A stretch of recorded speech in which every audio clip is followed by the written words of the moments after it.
Hello मित्रों, आज आपका वापस से स्वागत है। तो हम आज बात करेंगे 12 जिला दर्शन की। एक एक पॉइंट को क्लियर करेंगे, ठीक है। तो 12 जिला दर्शन, जैसा कि आप देख रहे हो कि 12 जिले का जिला शुभंकर है मगर, ठीक है। 12 जिला राजस्थान का 28वां जिला है, जो 10 अप्रैल 1991 को बना था, ठीक है। देखो, इसकी एक ट्रिक है। BDR, BDR, बी यानी 12, डी यानी दोसा, आर यानी राजसमंद, राज, ठीक है। ये तीनों ही जिले 10 अप्रैल 1991 को बने, ठीक है। कब बने? 10 अप्रैल 1991, ठीक है। राजस्थान का 28वां जिला है, ठीक है। अब हम बात करेंगे 12 के बारे में। देखो, सबसे पहले देखेंगे कि 15वीं शताब्दी में 12 गांव का समूह था। देखो, 15वीं शताब्दी में, 15वीं शताब्दी में 12 गांव के समूह को, 12 गांव के समूह को 12 कहते थे। 12 कहते थे, ठीक है। 15वीं शताब्दी में 12 मतलब 12 गांव के समूह को 12 कहा जाता था, ठीक है। 15वीं शताब्दी में 12 पर बूंदी का अधिकार था, ठीक है। 15वीं शताब्दी में 12 पर बूंदी ये रियासत का, बूंदी रियासत का अधिकार था।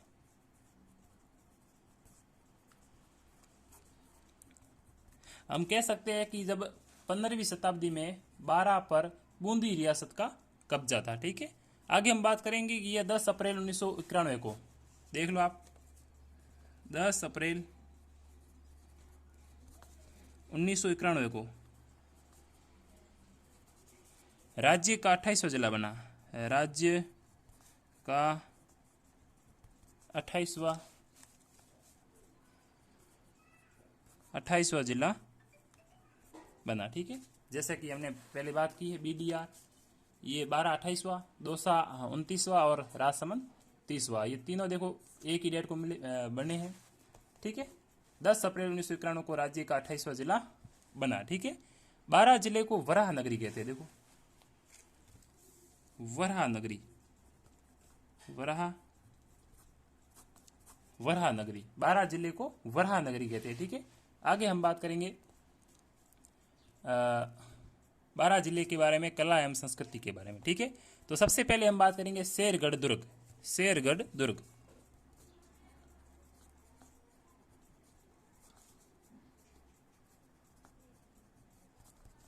शेरगढ़ दुर्ग, देखो इसके बारे में सभी विशेषता पढ़ेंगे, ठीक है।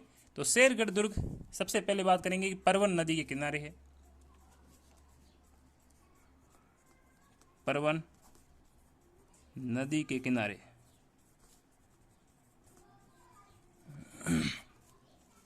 क्वेश्चन कई बार आता है कि शेरगढ़ दुर्ग जो है वो किस नदी के किनारे है?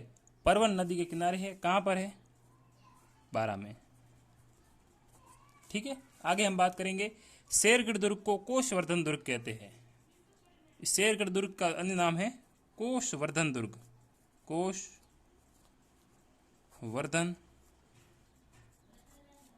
दुर्ग, ठीक है। इसे कोषवर्धन दुर्ग भी कहते हैं। आगे हम बात करेंगे कि शेरशाह सूरी जब मालवा अभियान पे जा रहे थे, तब उन्होंने इस शेरगढ़ दुर्ग का नामकरण किया, ठीक है। तो बात करेंगे शेरशाह सूरी, शेरशाह सूरी जब मालवा अभियान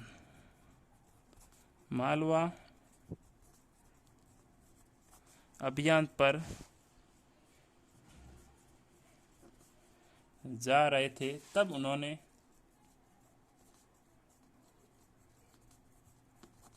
इसका नामकरण शेरगढ़ दुर्ग किया।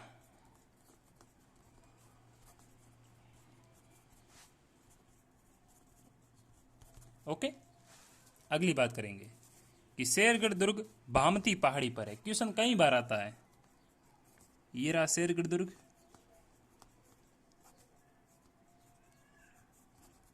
शेरगढ़ दुर्ग कौन सी पहाड़ी पर है? भामती पहाड़ी पर है।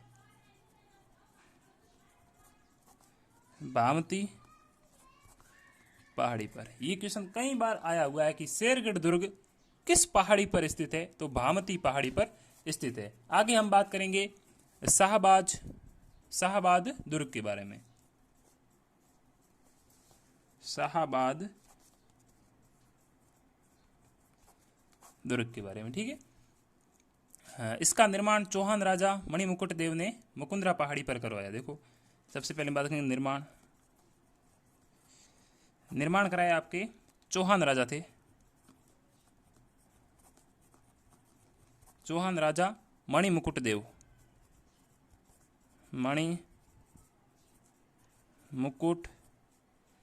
मणिमुकुट देव ने, ठीक है। कौन सी पहाड़ी पर कराया? मुकुंदरा की पहाड़ी पर, मुकुंदरा पहाड़ी पर, ठीक है। शाहबाद दुर्ग का निर्माण किसने कराया? चौहान राजा मणिमुकुट देव ने करवाया, मुकुंदरा पहाड़ी पर करवाया, ठीक है। आगे हम बात करेंगे कि इस दुर्ग को सलेमाबाद दुर्ग भी कहते हैं। इस दुर्ग का अन्य नाम क्या है? सलेमाबाद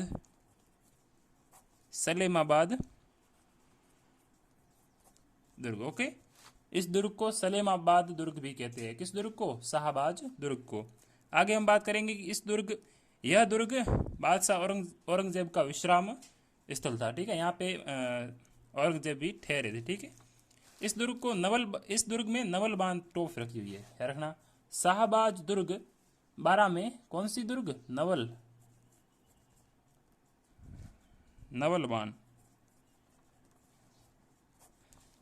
बाण तोप रखी हुई है। प्रश्न कई बार आता है कि नवल बाण तोप किस दुर्ग में रखी हुई है? तो शाहबाज दुर्ग 12 में रखी हुई है, ठीक है। तो आगे हम बात करेंगे नाहरगढ़ दुर्ग के बारे में। कौन सी दुर्ग? नाहरगढ़ दुर्ग। तो लिखेंगे हम नाहरगढ़ दुर्ग,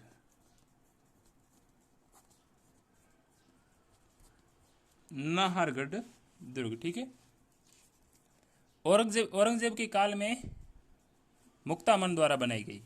सॉरी, नाहरगढ़ दुर्ग यह लाल पत्थर से निर्मित है,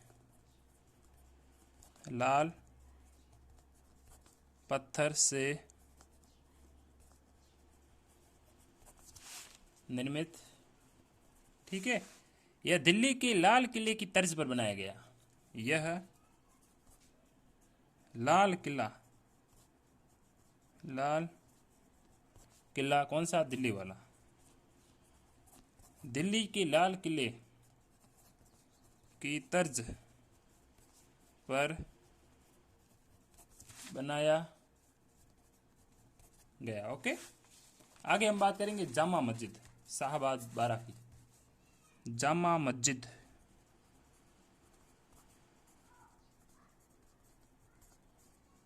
जामा मस्जिद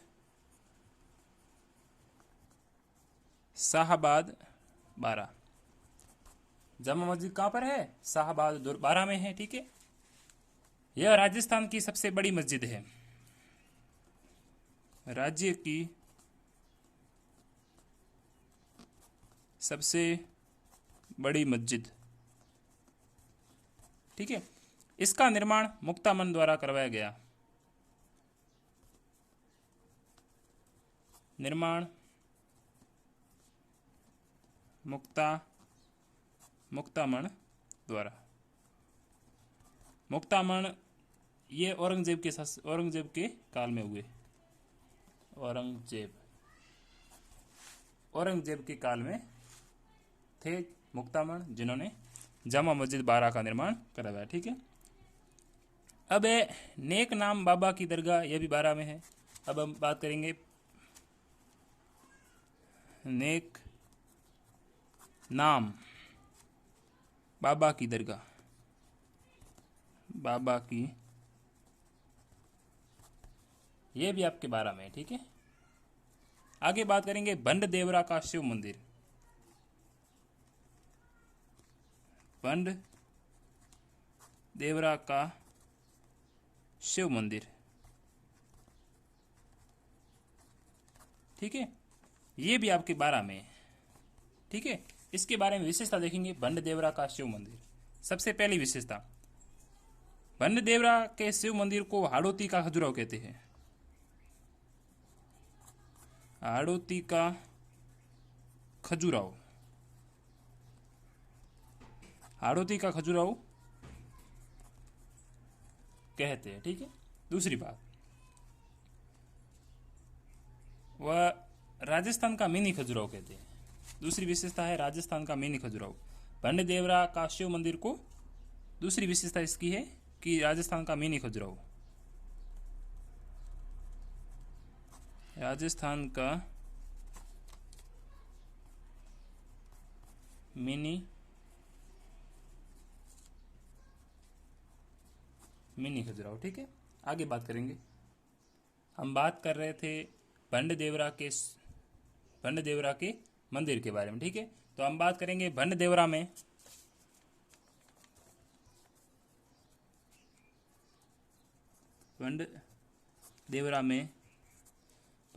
में पंचायतन शैली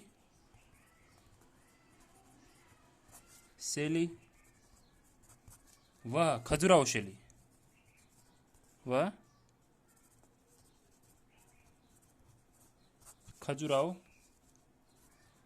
शैली के मंदिरों का निर्माण, शैली के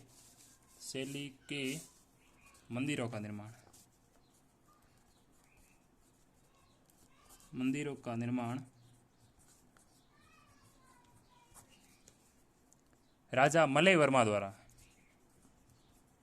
राजा मलय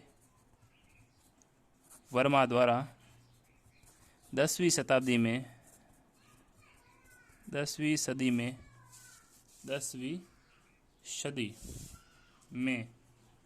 करवाया गया। तो प्रश्न आता है कि बंड देवरा के शिव मंदिर में पंचायत शैली व खजुराहो शैली के मंदिरों का निर्माण किसने कराया? तो राजा मलय वर्मा द्वारा 10वीं शताब्दी में करवाया गया। आगे हम बात करेंगे काकुनी का मंदिर, ये भी 12 में है। काकुनी का मंदिर, काकुनी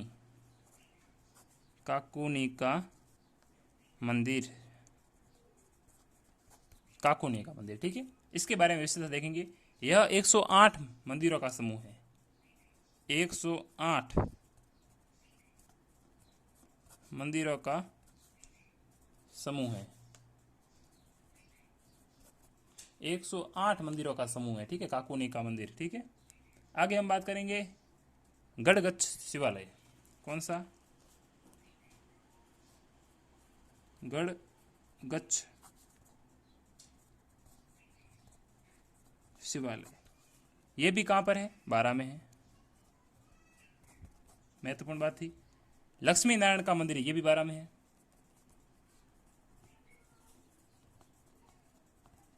लक्ष्मी नारायण मंदिर, ये भी 12 में है। सीता लक्ष्मण का मंदिर, ये भी 12 में है। सीता लक्ष्मण का मंदिर,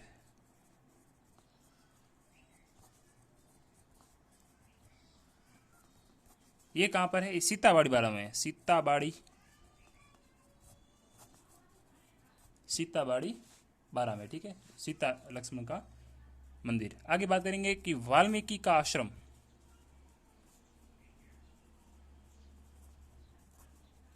वाल्मीकि का आश्रम कहां पर है? ये भी सीताबाड़ी 12 में। ओके, आगे हम बात करेंगे ब्राह्मणी माता का मंदिर। बहुत ही महत्वपूर्ण क्वेश्चन है। तो बात कर रहे हैं हम ब्राह्मणी माता का मंदिर। सबसे पहले ये इसकी लोकेशन कहां पर है? तो सोरसेन 12 में है।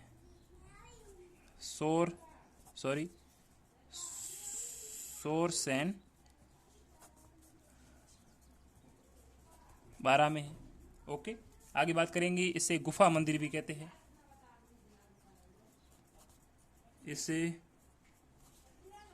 गुफा मंदिर भी कहते हैं। ये बहुत महत्वपूर्ण बात है कि इसे गुफा मंदिर भी कहते हैं। एकमात्र मंदिर जिसमें देवी की पीठ की पूजा होती है। देखो, राजस्थान का एकमात्र मंदिर, एकमात्र देवी का मंदिर, एकमात्र मंदिर, एकमात्र मंदिर जिसमें देवी की पीठ की पूजा, देवी की पीठ की पूजा की जाती है। एकमात्र मंदिर जिसमें देवी की पीठ की पूजा की जाती है। प्रश्न आता है कि राजस्थान की ऐसी कौन सी देवी है जिसकी पीठ की पूजा होती है? तो ब्राह्मणी माता है। ठीक है, अब हम बात करेंगे कृष्ण विलास महल।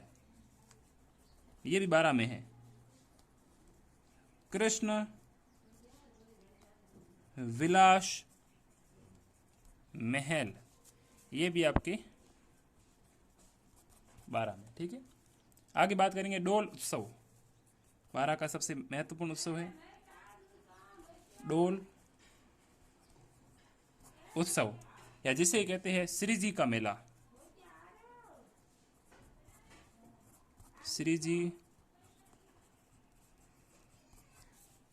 सबसे महत्वपूर्ण क्वेश्चन है कि डोल उत्सव, या जिसे कहते हैं श्री जी का मेला, ये भी 12 का प्रसिद्ध है। ठीक है, आगे हम बात करेंगे कपिल धारा का मेला।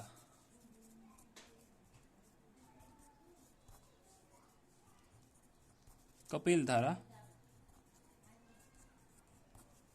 धारा का मेला कब भरता है? कार्तिक पूर्णिमा।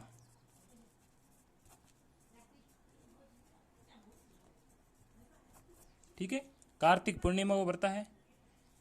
यह कपिल धारा का मेला सहरिया क्षेत्र से, यहां पे लिखेंगे हम सहरिया क्षेत्र 12 का प्रसिद्ध है। 12 का प्रसिद्ध है। ठीक है, देखो हम बात करेंगे सीताबाड़ी का मेला।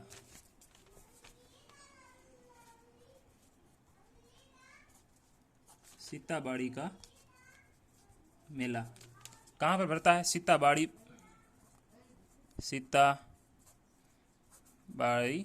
12 में। ठीक है, इसकी विशेषताओं के बारे में बात करेंगे।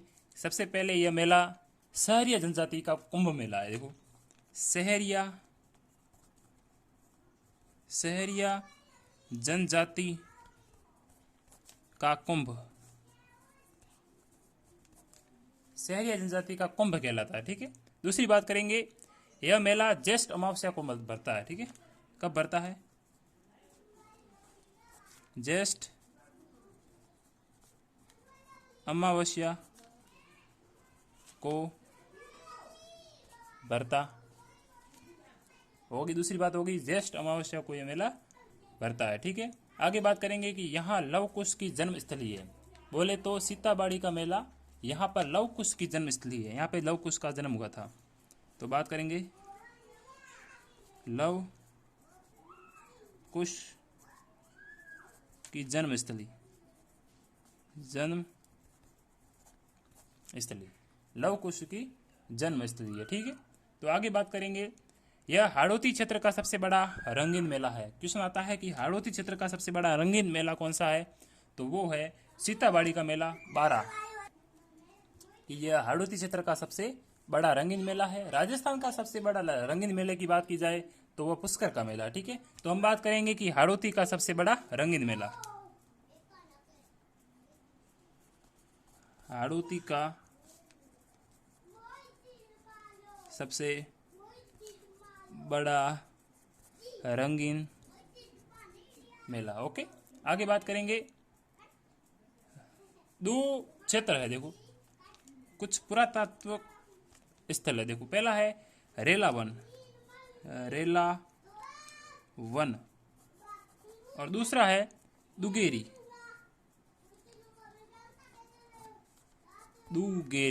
ठीक है, रेलावन जो क्षेत्र है वो हड़प्पा कालीन पुरातात्विक स्थल है। तो हम बात करेंगे हड़प्पा कालीन पुरातात्विक स्थल। और जो दुगेरी है वो भी हड़प्पा कालीन पुरातात्विक स्थल है। ठीक है, आगे हम बात करेंगे सहरिया जनजाति के बारे में। बात करेंगे सहरिया जनजाति के बारे में, देखेंगे सर्वाधिक सहरिया कहाँ पर है, देखो निवास कहाँ पर है, देखो उनका सर्वाधिक सहरिया जनजाति आपके शाहबाज और किशनगढ़ बारा में, किशनगढ़ बारा में। ठीक है, निवास कहाँ पर है, शाहबाज उच्च भूमि या कह सकते हैं शाहबाज बारा और किशनगढ़ बारा में। ठीक है, भारत सरकार ने इनको मतलब शहरी जनजाति को आदिम जनजाति समूह में शामिल किया है। तो भारत सरकार ने इसे आदिम जनजाति में शामिल किया, इनमें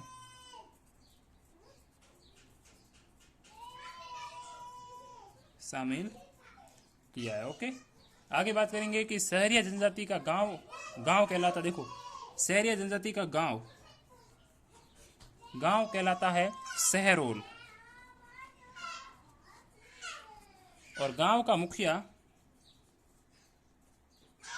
कोतवाल, मुखिया कहलाता है कोतवाल। ठीक है, आगे बात करेंगे कि इस जनजाति की सबसे बड़ी पंचायत, सबसे बड़ी पंचायत 84 पंचायत,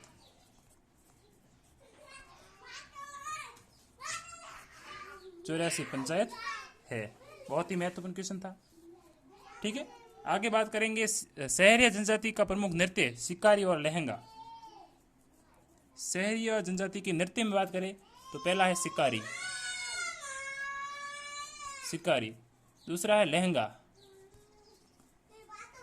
ओके, आगे बात करेंगे कि सहरिया जनजाति की कुल देवी, सहरिया जनजाति की कुल देवी का नाम है कोड़िया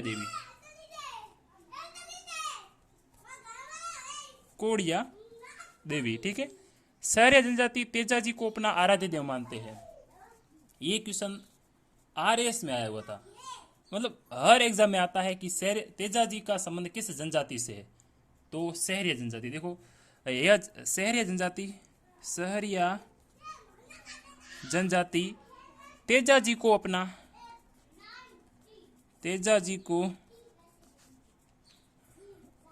अपना आराध्य देव मानती है। ठीक है, ये क्वेश्चन बहुत महत्वपूर्ण था कि सहरिया जनजाति तेजाजी को अपना आराध्य देव मानती है। ठीक है, आगे बात करेंगे कर्नल जेम्स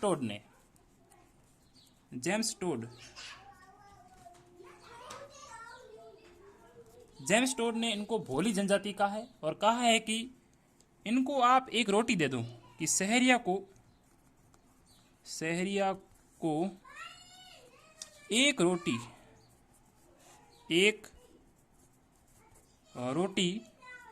खिला दो,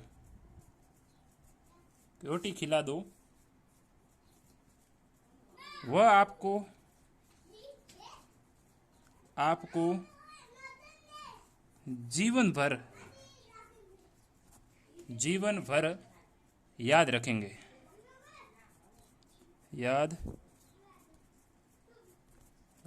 ठीक है, आगे हम बात करेंगे कि इनके जो आदि गुरु है, देखो सहरिया जनजाति के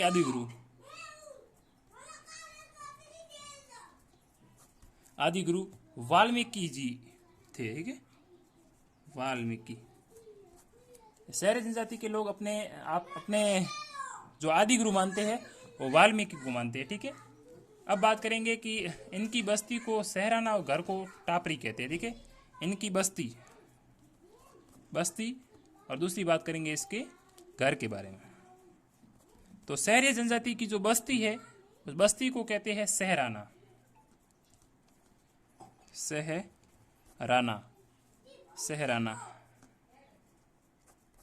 और इनके घर को कहते हैं टापरी। आगे हम बात करेंगे, भारत सरकार ने शहरी विकास कार्यक्रम, देखो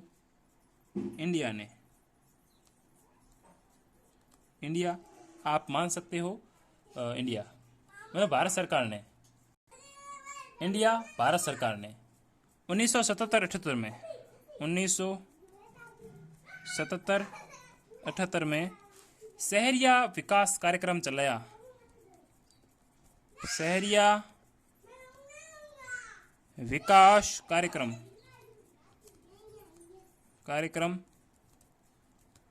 चलाया।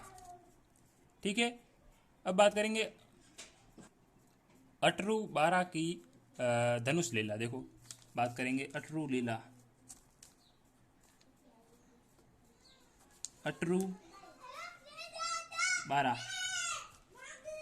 बारा की धनुष लीला प्रसिद्ध है।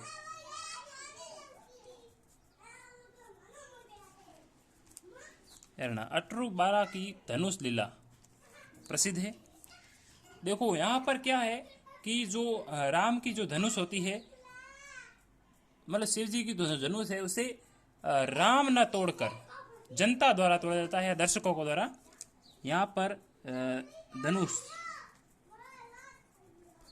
दर्शकों द्वारा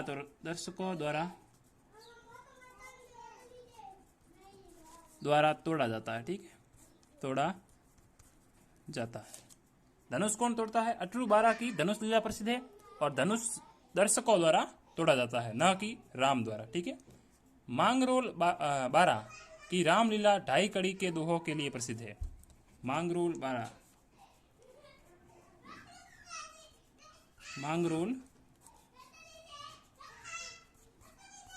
बारा यहाँ की जो रामलीला है, रामलीला 2.5 कड़ी के दोहों के लिए प्रसिद्ध है। 2.5 कड़ी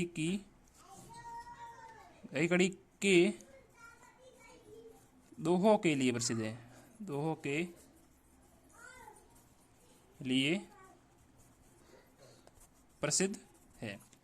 मांगरोल बारा यहाँ की रामलीला 2.5 कड़ी के दोहों के लिए प्रसिद्ध है। ठीक है, आगे हम बात करेंगे बारा के भूगोल के बारे में। तो भूगोल के बारे में सबसे पहले बात करेंगे इसका जिला शुभंकर। मैंने आपको पहले भी बताया, अभी बताएंगे। मगर क्या है? बारा का जिला शुभंकर क्या है? मगर है। और बारा को वराह नगरी कहते हैं। ये मैंने भी आपको बताया है कि बारा को वराह नगरी कहते हैं। वराह नगरी, ठीक है, बारा को वराह नगरी कहते हैं। अब बात करेंगे शेरगढ़ अभ्यारण्य की। शेरगढ़ दुर्ग की बात की, शेरगढ़ अभ्यारण्य भी है। शेरगढ़ अभ्यारण्य, ठीक है, शेरगढ़ अभ्यारण्य की बात करेंगे। यह सांपों की जन्मस्थली है। सांपों की जन्मस्थली। बहुत ही महत्वपूर्ण क्वेश्चन है कि किस अभ्यारण्य को सांपों की जन्मस्थली कहा जाता है? तो शेरगढ़ दुर्ग, शेरगढ़ अभ्यारण्य को सांपों की जन्मस्थली कहा जाता है। यहाँ बाघ भी विचरण करते दिखाई देते हैं। शेरगढ़ अभ्यारण्य में बाघ भी देखे जा सकते हैं। ठीक है, आगे हम बात करेंगे परवन नदी इस अभ्यारण्य से होकर गुजरती है। कौन सी नदी गुजरती है? परवन नदी शेरगढ़ अभ्यारण्य से होकर गुजरती है। आगे हम बात करेंगे अंता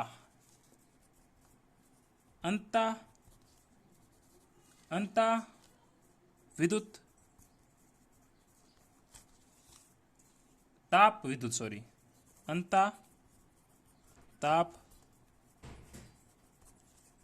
विद्युत ग्रह, जो कि राजस्थान का तीसरा ताप विद्युत परियोजना है। राजस्थान की तीसरी ताप योजना कौन सी है? अंता बारा है। पहली कौन सी है और दूसरी कौन सी है? बात करेंगे तो पहली है राजस्थान की पहली ताप विद्युत परियोजना, वो है सूरतगढ़, और दूसरी है कोटा, और तीसरी आ जाती है आपके अंता बारा। मतलब राजस्थान में ताप विद्युत परियोजना सबसे पहली सूरतगढ़ में संचालित हुई, दूसरे नंबर पर कोटा और तीसरे नंबर पर अंताबारा में संचालित है। ओके, सॉरी मैंने थोड़ा यहाँ पे गलत बता दिया। अंताबारा में गैस आधारित विद्युत ग्रह है, गैस आधारित विद्युत ग्रह है, विद्युत ग्रह है। ओके, अंताबारा में क्या है, गैस आधारित विद्युत ग्रह है। और राज्य की तीसरी ताप परियोजना कौन सी है, छबड़ा बारा में, सॉरी तीसरी यहां पे लिखेंगे हम, तीसरी ताप परियोजना छबड़ा बारा में। राजस्थान का पहली तापीय विद्युत परियोजना सूरतगढ़ में है, दूसरी कोटा में और तीसरी छबड़ा बारा में। ओके, थोड़ा मैंने और अंता में जो है वो गैस आधारित विद्युत ग्रह है। ओके, अब बात करेंगे छिपा बड़ौदा, छिपा बड़ौदा, देखो छिपा बड़ौदा, ये लहसुन की मंडी है, यहाँ पे लहसुन की मंडी है। छिपा बड़ौदा बारा में क्या है, लहसुन की मंडी है। ठीक है, आगे बात करेंगे मांगरोल,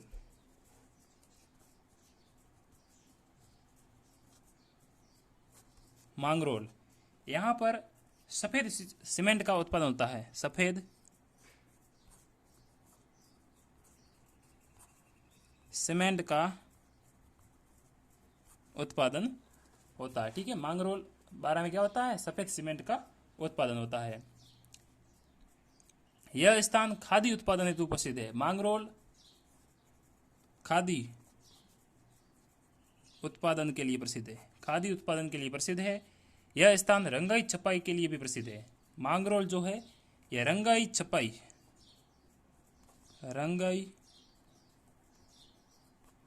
के लिए भी प्रसिद्ध है। आगे हम बात करेंगे शाहबाद, शाहबाद इसमें क्या क्या देखो, शाहबाद पान की खेती की जाती है, पान की खेती के लिए प्रसिद्ध है, पान की खेती के लिए प्रसिद्ध। ओके, और यहाँ पर जो शाहबाद में जो पान की खेती की जाती है उसे बजेटा कहते हैं। देखो पान की खेती को, पान की खेती कहाँ पर, शाहबाद में जो पान की खेती की जाती है उसे बजेटा कहते हैं। क्या कहते हैं, बजेटा, बजेटा। ये क्वेश्चन कई बार आया हुआ है कि शाहबाद में जो पान की खेती के लिए प्रसिद्ध है वहां पर पान की खेती को क्या कहते हैं, तो बजेटा कहते हैं। ठीक है, अब बात करेंगे विलास सिंचाई परियोजना। यह विलास नदी पर चले जा रही है बारा में, कौन सी है, विलास सिंचाई परियोजना, सिंचाई परियोजना। विलास सिंचाई परियोजना कहां पर है, ये आपके विलास नदी पर है, बारा में है, विलास नदी पर बारा में संचालित है, विलास नदी पर है और बारा में संचालित की जा रही है विलास सिंचाई परियोजना। आगे हम बात करेंगे कुन्नू नदी। ये क्वेश्चन कई बार आया हुआ है, कुन्नू नदी, कुन्नू नदी। ठीक है, कुन्नू नदी बारा को दो भागों में बांटती है, कुन्नू नदी बारा को दो भागों में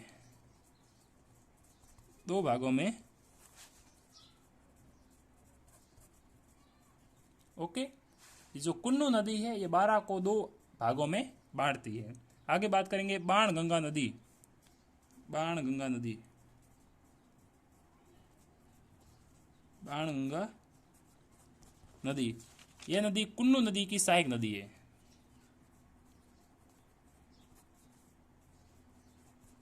कुन्नू नदी की सहायक नदी है। ठीक है, आगे हम बात करेंगे भावगढ़,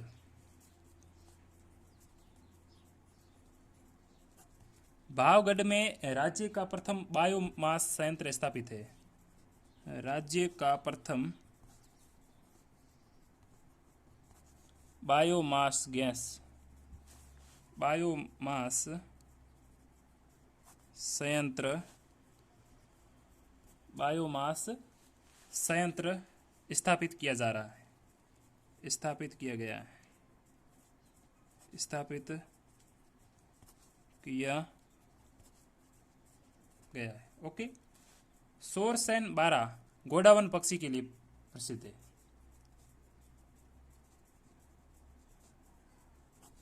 सोरसेन 12 ये गोडावन पक्षी हेतु प्रसिद्ध स्थल है। गोडावन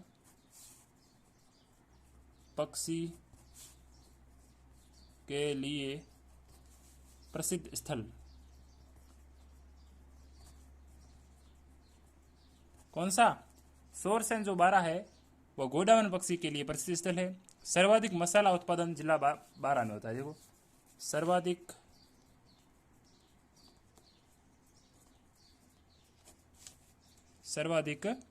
मसाला राजस्थान में सर्वाधिक मसाला कहाँ पर होता है? 12 में होता है। ठीक है। अंतिम बात करेंगे 12 जिले का परिवहन कोड है RJ28। ओके। मिलते हैं अगले वीडियो में, तब तक के लिए धन्यवाद।